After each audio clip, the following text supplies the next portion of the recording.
Hello and welcome to this special edition of Voice and Data Dialogue. Today, we have with us a visionary who has been instrumental in reshaping India's telecom R&D landscape.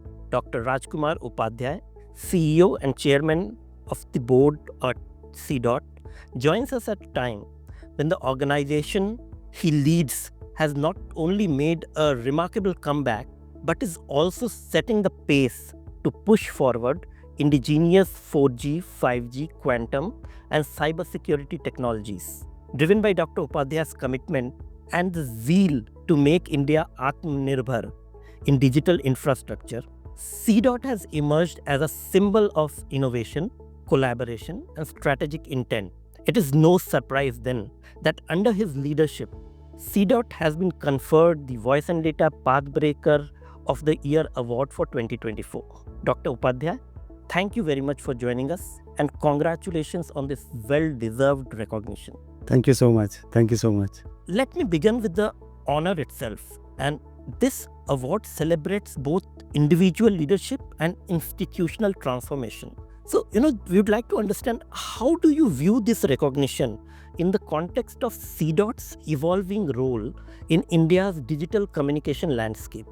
Thank you for this opportunity. First of all, let me thank the ecosystem for conferring this award on us. Definitely, we are all elated. I am elated. My whole team is elated. This honor is, recognition of individual leadership, but I will see that it is much beyond that. This is a tribute to CDOT's collective journey, its commitment, its enduring commitment for nation building through technology development. As you know, in 90s, we were the pioneer in revolutionizing the rural telecommunication. And now I think the same spirit has come back in CDOT. We want to be, solving many challenges of this country in terms of, our Honorable Prime Minister's vision of Aatma Nirbhar Bharat. And we are fully aligned with the Honorable Prime Minister's vision of Aatma Nirbhar Bharat. And I must tell you that the government support has been phenomenal. Without the government support, I think this would not have been possible. Any award definitely motivates not only me, it motivates all my engineers. And I think this will help us. First of all, this recognition is, it validates that something good we are doing. So all my team is fully happy about it, and this particular recognition will motivate, will regenerate my officers for the team effort, so that we produce many more such technologies going forward and be one of the key one of the key player in the ecosystem for developing indigenous technology. So definitely this award is not only a momentary joy. It will lead us to developing many more technologies in line with the Aatma Nirbhar Bharat of Government of India. In fact, if we look at it, Dr. Upadhyay, CDOT's revival has been very inspiring. It's like a case study. From being perceived as a legacy institution to now leading the cutting-edge work. So, what were some of the strategic shifts enabled this remarkable turnaround and transformation of CDOT into the modern telecom R&D and innovation hub? I think there are many factors in this area. I think first of all, I'll say the government support, because government has been, telling us that work on indigenous technologies. So that had been a big support of the government. Now, any organization, if you see, is not leader alone. It is a collective strength of the ecosystem, the employees. So the first part is the human capital. I think we have to nurture our human capital very, very well. We have to understand their problems. You have to solve their problems, be it salaries, be it perks, be it the working environment, be it availability of tools and testers, and the freedom of work. I think my style has been that I allow my leaders to totally be free and intervene only when they need my help. Otherwise, my role is more of facilitation. So first is the focus on human capital. The second is that we have been doing so many projects. Rather than spreading thin in many projects, we decided we must focus on areas where we can win. So primarily we identified areas where we can actually be winning. We should not do anything which is run of the mill. We should do things which others are not doing. The third thing, we realized that you can't do everything alone. So collaboration is the key. So we started collaborating with the academia, we started collaborating with startup, we started collaborating with the industry. So these three are, I think, the most important part of this journey, because collectively the organization can progress if the vision of the government of India, and we are aligned with the vision of the government in India. Vision of the government of India is that all critical technologies which are important for national perspective in respect of national security should be developed indigenously. I think we align, and we every employee has to align with that particular thought process.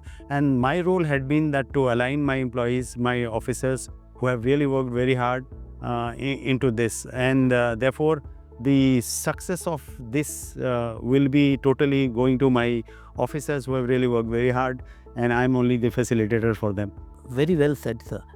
Collaboration is one key pillar, as you mentioned, and we have seen the impact of CDOT's collaboration with private sector players, Tejas and TCS, particularly with the rollout of the 4G, the indigenous 4G, which has been deployed commercially now by BSNL. So, can you walk us through the significance of this success, the indigenous 4G stack that was built and rolled out by the three companies together in collaboration, as you said, and from the India's self-reliance perspective in telecom infrastructure? I think let me go back to 2020 when I joined CDOT. There was a talk that how India can develop its own 4G, 5G stack, and there we CDOT, TCS and Tejas came together. I think we started talking about how we can develop. I think neither CDOT was ready nor Tejas was ready, but TCS, as a powerful global leader, kind of gave us confidence that these things can be done, and jointly the Tejas, CDOT and TCS worked together. Although we started talking in 2020, but the formal agreement we did somewhere in January 21, and we started working. And let me tell you very frankly, many in the ecosystem believed it cannot be done, because this technology is available only with Finland, Sweden, China, and to some extent Korea.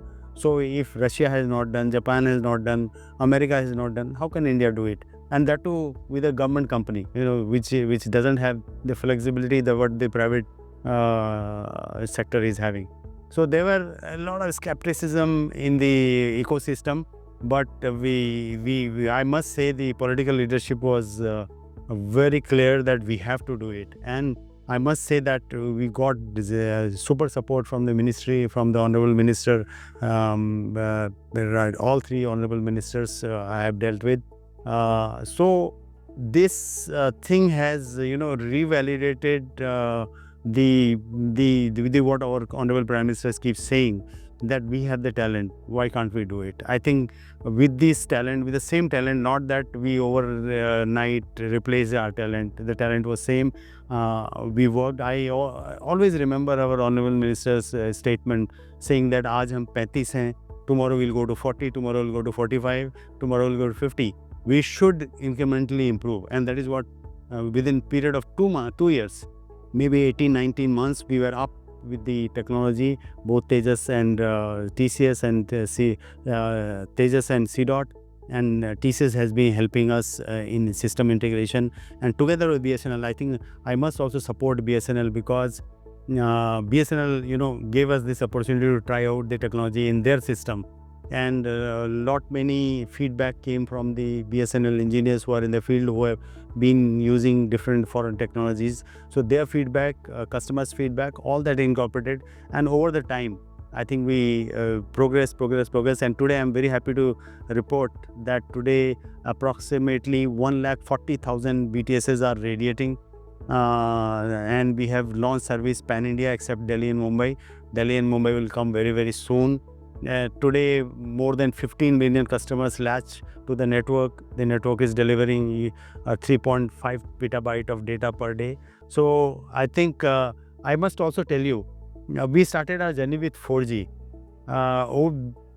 Because as I said, skepticism was there. So IMS was not given to us. IMS was not to CDOT. But once we started progressing, then it was realized that what about IMS? So IMS was given to us much later, and I'm very happy to tell you we have developed the IMS already, and it is fully deployed in Haryana and Rajasthan. Haryana, it is giving service to all the customers. So the other foreign technology have been switched off in Haryana, and slowly I think we will deploy our IMS also across India. So this has been tremendous journey, but this also underscores that together in the public-private partnership, things can be done much better, because telecom being an integrated system, it is very difficult to excel alone. It's very, very difficult.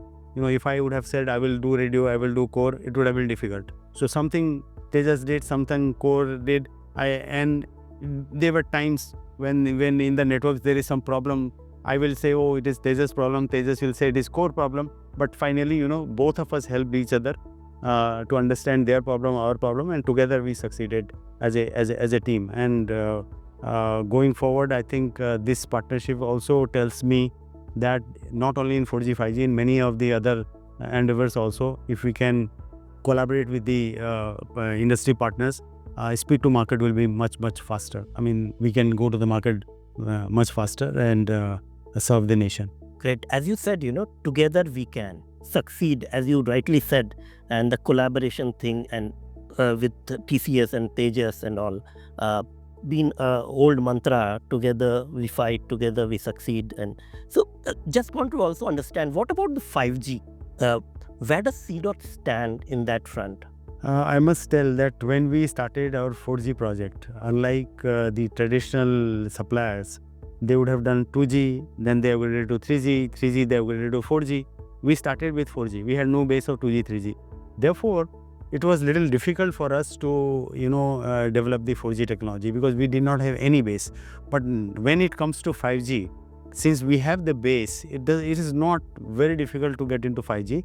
Let me tell you, currently in BSNL, we have already deployed 5G NSA core, similar to what Airtel and Vodafone has done, because Airtel and Vodafone has gone into 5G NSA mode, and we have also deployed 5G NSA already in the BSNL network. Now the question is of radios. Now a conscious decision was taken by the government that radios also should be indigenous. BSNL could have started 5G service if we can buy radio from the foreign vendors, but consciously it was decided that we will not buy the 5G radios from abroad, and therefore we started developing 5G radio.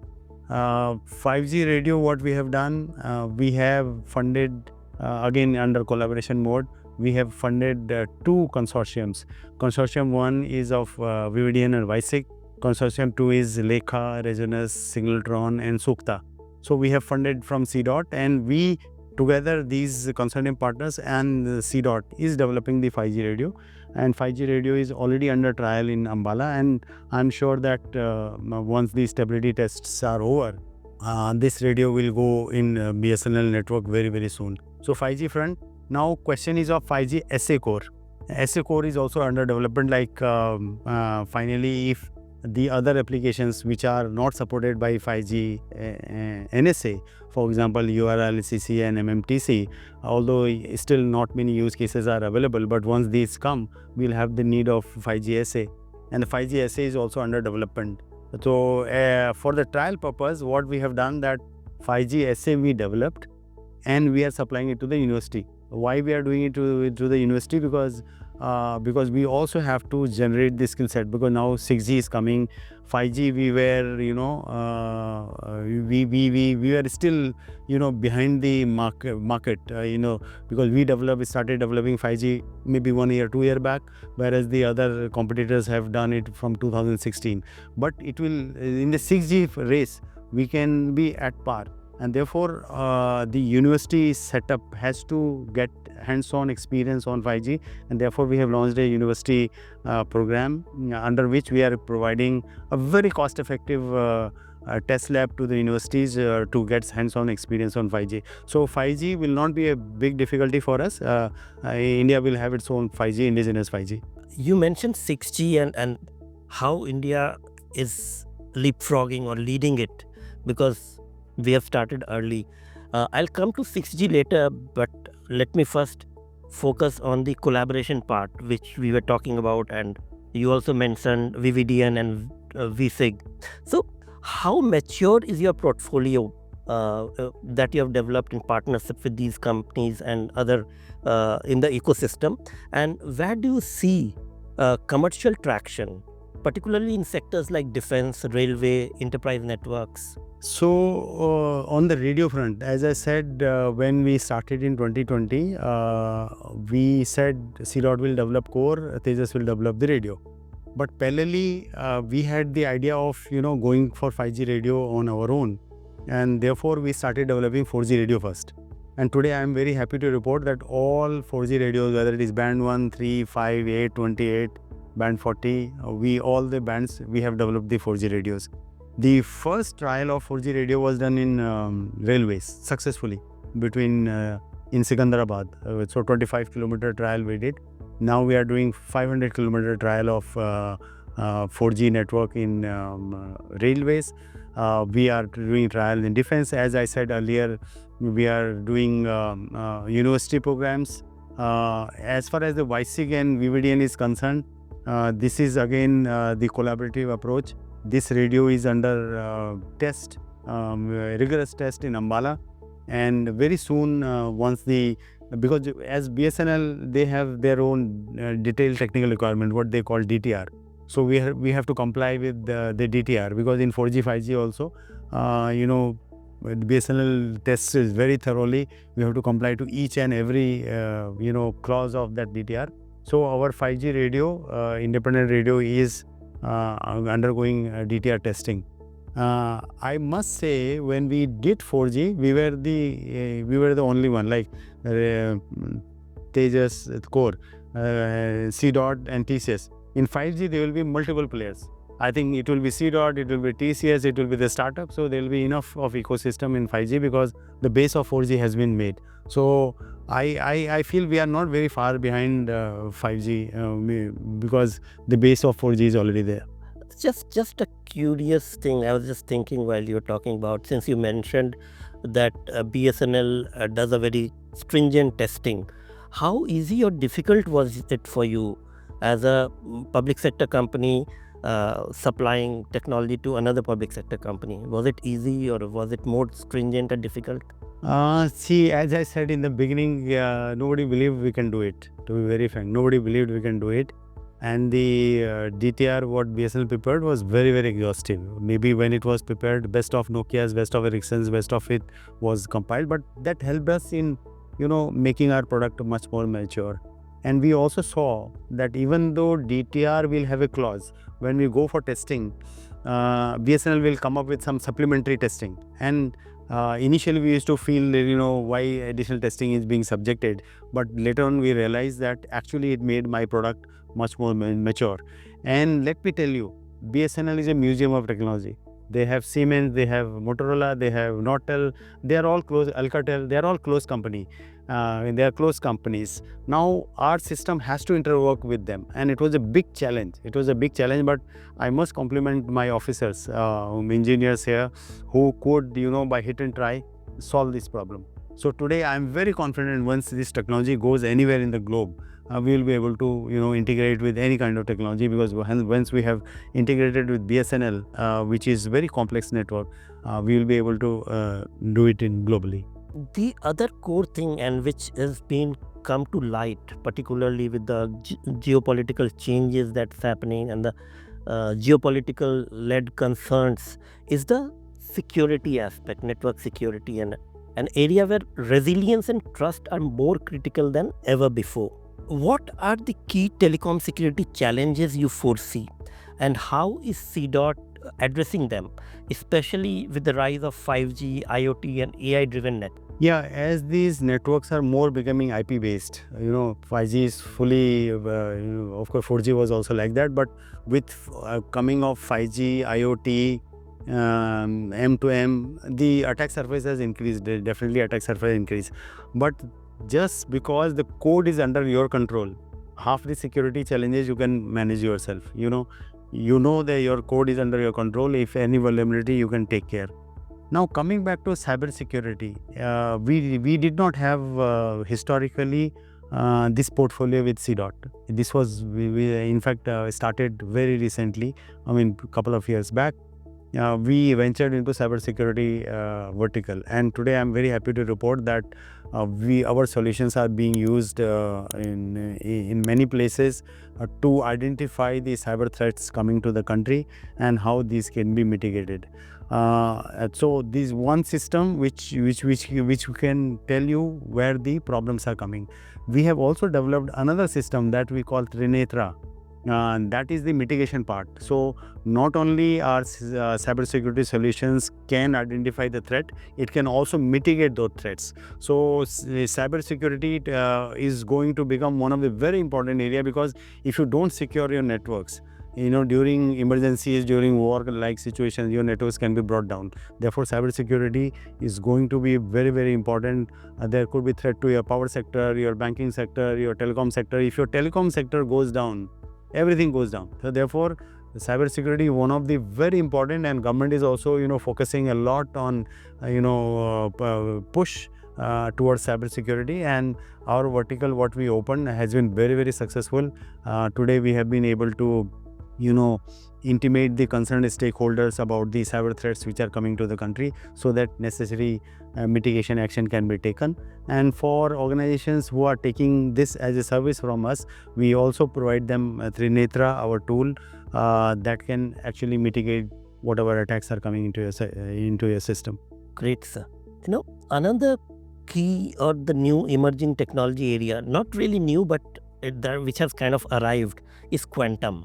And CDOT is also investing heavily in the quantum technology. So how do you see quantum and post-quantum cryptography reshaping India's secure communication capabilities? If you allow me, before I take quantum, let me also say what else we did for cybersecurity. Definitely. May not be really cybersecurity, but how we could use some of the system which actually helped plug the loopholes in the system. For example, we developed the Sanchar Sathi portal, Sanchar Sathi portal and Sanchar Sathi app that can actually detect many cyber fraudulent connections in the system.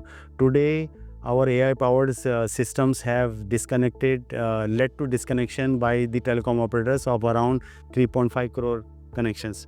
We developed another system called Astra, which actually found out using the AI and facial recognition technology what are the fraudulent connections given. This technology also helped us the point of sales which are which are partnered in this crime. We developed another technology called CIOR, which basically is we were getting many calls with spoofed Indian numbers. So how do you detect these spoofed numbers and drop the call while the call is being set up? See, we are also developing NTC, National Trust Center. You talked about IoT. So IoT devices that can go undetected. If there are rogue elements, rogue IoT devices, it becomes very, very difficult. Your network can go into problems. Therefore, we have also developed National Trust Center, which will onboard the IoT devices in a very secured manner. So apart from cybersecurity paraphernalia what we develop, we are also developing in many of these technologies which are actually helping the ecosystem contain the frauds and the other problems. CAIR is another central equipment identity register which we have developed. It detects the fraud IMIs in our network.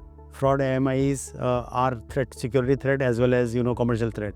So there are so many such. DIP is another one, digital intelligence platform, which we have launched. So one way it is connected to the citizen centric, and the backend it generates intelligence for the agencies like lawful lawful interception, lawful law enforcement agencies, police, banks, other stakeholders, so that whatever knowledge I generate about the fraud gets transmitted automatically to all the stakeholders, so that you have a unified approach rather than in isolation we are looking, because everybody was struggling. So whatever system and knowledge we generate from these tools, we pass it on to the various stakeholders in the ecosystem. So many technologies we have developed for Department of Telecommunication, which has launched these services, and and going forward, this is a evolving thing, because the adversaries are also take necessary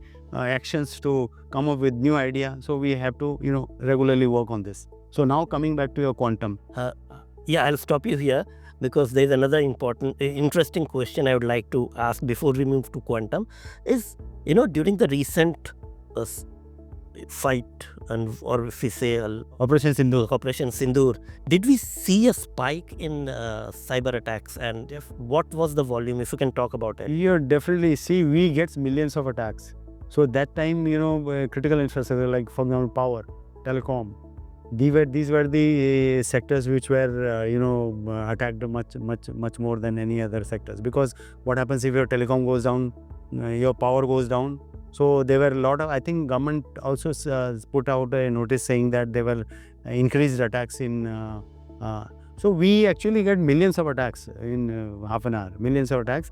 That time that was a concentrated effort to hit our power sector, hit our telecom sector, because India has really invested well in the cyber systems. We could identify those attacks and fought those for making. So they were not successful in. Any numbers? Yeah. No numbers I won't say, but they are definitely not a small number. I just, as I said, attacks come in millions, not in thousands. Attacks come in millions. One IP will generate 1 million attack. That kind of, because in the system it is very easy. Once a rogue IP is there or a rogue domain is there, it can infiltrate, and not many are really savvy on cybersecurity.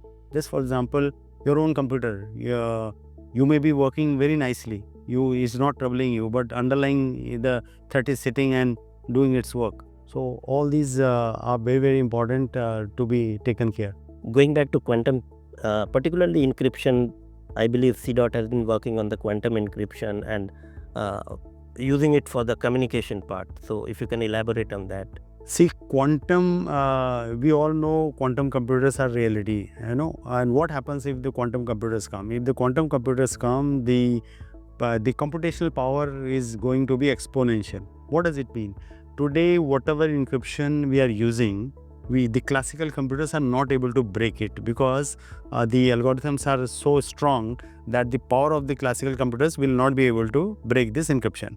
But what happens if the quantum computers come? Quantum computers, while they solve many problems, they will be helping us in many sectors like finance, pharmaceutical, or many sectors. But they also bring one challenge, that this encryption, what we are having today, will be broken very easily. So the current encryption mechanisms, what we use for our banking transactions or speaking or whatever way, these will be broken. So therefore you need a new way of protecting this encryption, and that is what is called quantum communication, wherein you design systems that cannot be broken by quantum computers. For example, in CDOT we have developed systems on quantum key distribution, that is physics based, and also post quantum cryptography, PQC, that is mathematics based. So both the systems actually can withstand the power of quantum computers.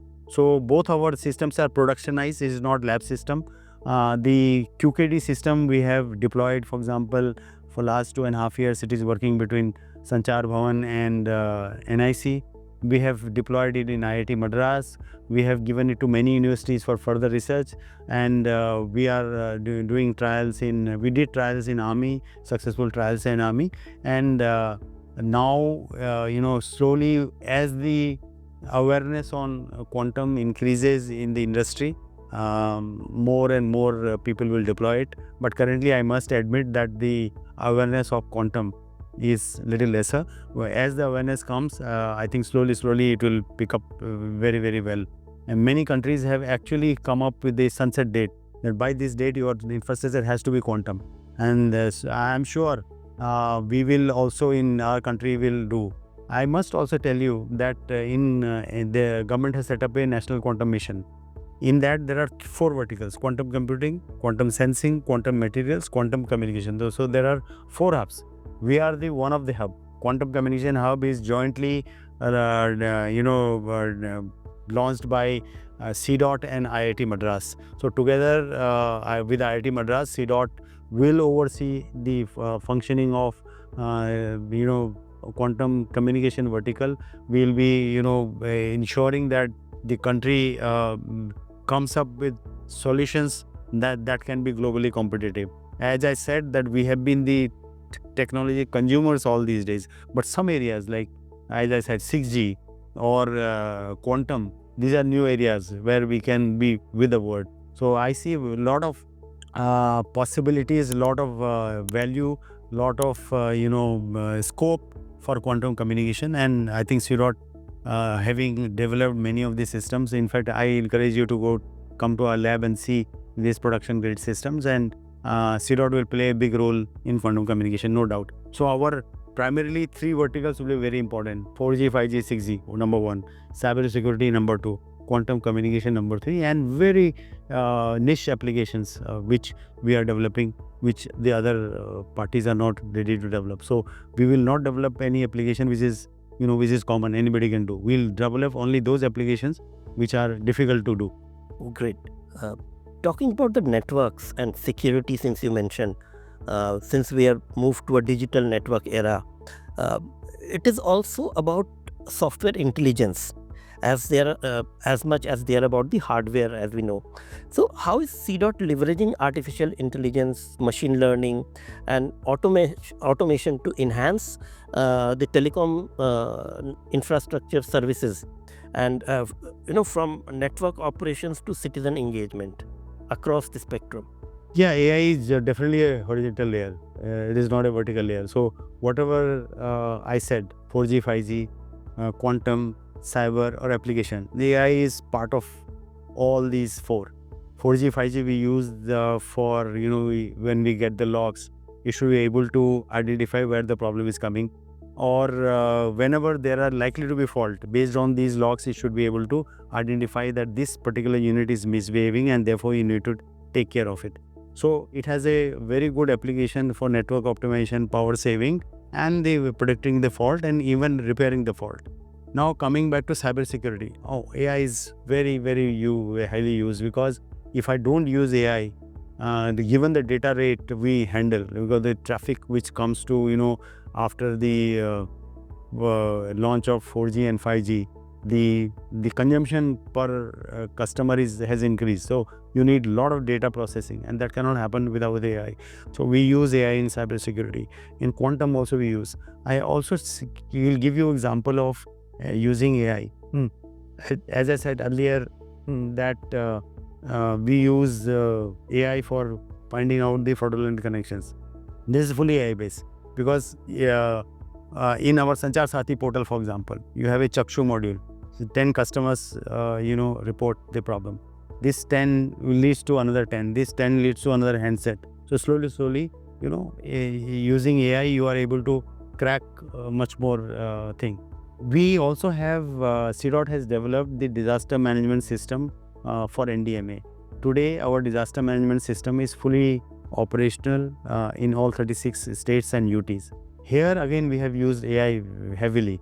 Our AI has been, actually our paper has been accepted by ITU, where we have said that how AI can be used in disaster management. So AI is all pervasive. I think AI will play a big role in all the work what we have been doing in CDOT. So it will be a horizontal layer for us, and it will help us in solving lot many challenges, lot many problems going forward. As I had mentioned, we'll come back to the 6G part. So we have covered the network security, we have covered 4G, 5Gs, and the innovations, different innovations that CDOT has done. So as you mentioned, CDOT is one of the pillars and one of the four COEs, and you have also played individually a central role in India's involvement in the 6G strategy. And as a founder member of the Bharat 6G Alliance, how is CDOT helping shape India's contribution to global standards, and which areas do you believe can we lead in? Security, rural connectivity, or is there something else? I think, as I said, we were behind the world. Our Honorable Minister keeps saying we are behind the world in 4G. We marched with the world with 5G, and we'll be ahead in 6G. Reason is 6G, the work has started much earlier. Our Honorable Prime Minister in the vision document, 6G vision document, has said India should have 10% of IPR.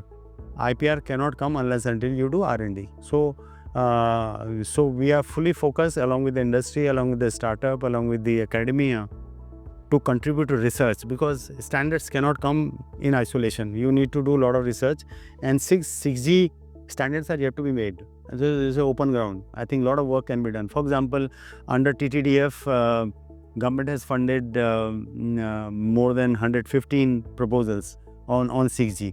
We ourselves are implementing agency for two big projects. One project we have given to Samir for developing terahertz test bed, where we are developing radios in the area of terahertz with Samir.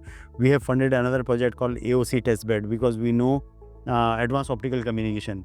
We know that 6G will, the data rates in 6G will go much beyond. Now instead of 1G, we might talk tomorrow 100G. So therefore, your transport optical system also need to be strengthened. And there again, we are implementing agency. There are 10 institutions which are working in advanced optical communication, which is led by IIT Madras. So 6G, I think CDOT will play a very big role. We ourselves have a 6G innovation group which is working. We have filed certain patents, and there are a lot many patents coming from India. Given that good time we have started, I see that CDOT, along with the industry, along with the academia, along with the startups, will play a big role. And we, being the founder member of Bharat 6G Alliance, we are working very closely, not only with Bharat 6G Alliance, we are closely working with other similar alliances in US, Korea, UK, Brazil. So many countries we are working, so that tomorrow collectively we can go to the standard body. Because till now what has happened, the standard bodies like standardization bodies like 3GPP are highly dominated by few players, because you are not doing much. So you have hardly anything to propose there. So if you do a lot of research, and government is investing a lot of money into this funding, a lot of new schemes have come up for R&D. So with this R&D, I think we will be able to do standards. If you do standards, our technologies will find place, and research, standards, and then the productization together will take India forward into the 6G domain. So I'm very sure. I'm very sure that India will have a good say in 6G technology, which we did not have in 2G, 3G, 4G, 5G, because there was no focus. I think the current government is heavily focusing on indigenization, and time has come for India to contribute to technology across the world, so that we not only develop for India, it goes globally. Thank you for the detailed answer. I would like to understand more on the personal front. Your career spans broadcasting, policy, and now you're in the forefront of telecom R&D. So how has this diverse experience shaped your leadership at CDOT? And what is your long-term vision for its role in securing India's digital and strategic communication future? Oh, let me tell you, of course, I started my career as a scientist in DRDO Defense, and later on I worked with BSNL, I worked with DOT, I worked 2 years in Indian Institute of Science, I worked 3 years as South head in Prasar Bharati. I think if you go to different organization, the working is different, the environment is different, and the challenges are different. So every organization you go, you bring certain learnings from there. So all these learnings was, you can apply in C dot, and C dot, my role came as a R&D head. I think I had some experience of, I worked close to 4 years in DRDO, so I had good enough experience of how the R&D is conducted. But I must tell you, what helped me in shaping C dot, given my technical background, very solid technical background, and working in BSNL, DOT, Prasar Bharati, DRDO. But during my service, I acquired my MBA and PhD in management. My MBA is in finance, my PhD is in corporate strategy. So I could see the problem from a technical side, I could see the problem from the business side. So if these two get married, I think the outcome is always very good. So therefore, looking at both the sides of the problem, we were able to streamline our business, because as I said, we had hundreds of projects. I did not talk about my optical portfolio. I did not talk about my router portfolio. I did not talk about my unified communication, like we have developed the Samvad and the Prime applications, which are secured messaging like WhatsApp. I did not talk about C.Meet, which is our VC solution. We started focusing on key areas, and that could only come because of the the knowledge of the technical side as well as the management side. And together we could sell this idea to all my officers that we need to focus where we can win. And therefore, our commitment is that whatever work we do, it should be winning in the market. And we should not do which is run of the mill, the commodity item. And therefore, some of the business streams we have actually phased out.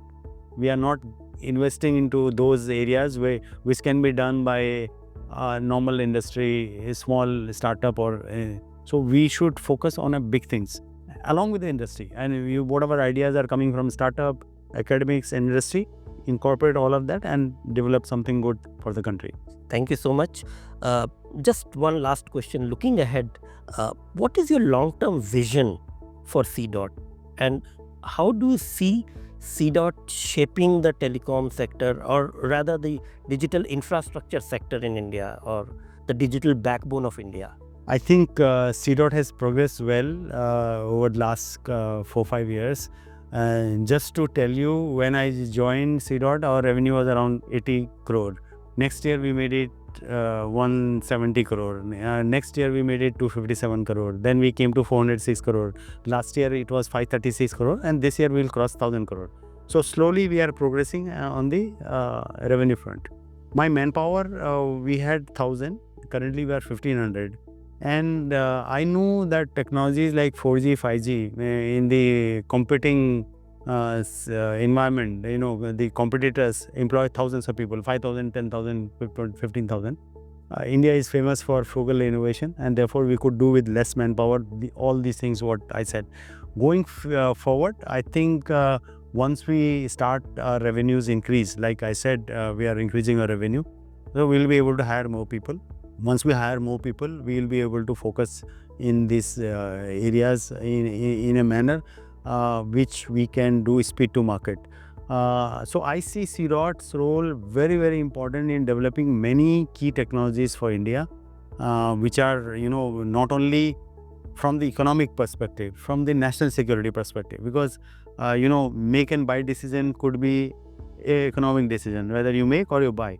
Sometimes it could be a better decision to buy economically. But when you bring the national security as a second parameter, in the long run, economically also it will be helpful to us. And in a short run, medium run, long term, it is very, very important for national security. So I see, to align with the government's vision of Aatma Nirbhar Bharat, I see C dot as a global R&D center, which not only caters to the needs of India, it caters to the need of global world.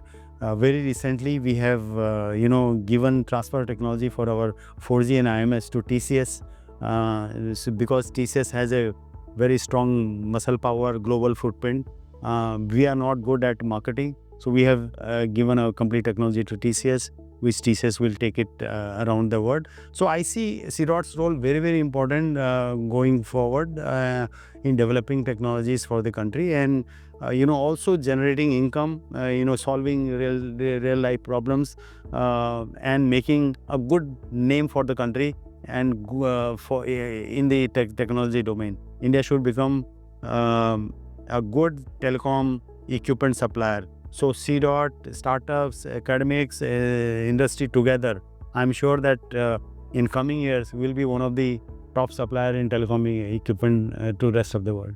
Thank you, Dr. Upadhyay, for your insight and candor. It's clear that under your leadership, CDOT is not just keeping pace with global innovation, but is increasingly setting the direction for India's secure, sovereign, and self-reliant telecom future. We look forward to seeing how CDOT continues to push boundaries as we enter the 6G era, I would say 5G plus era, then 6G and beyond. And to our viewers, thank you for tuning in. For more such conversations, stay connected with Voice and Data. Until next time, goodbye. Thank you so much. Thank you, sir.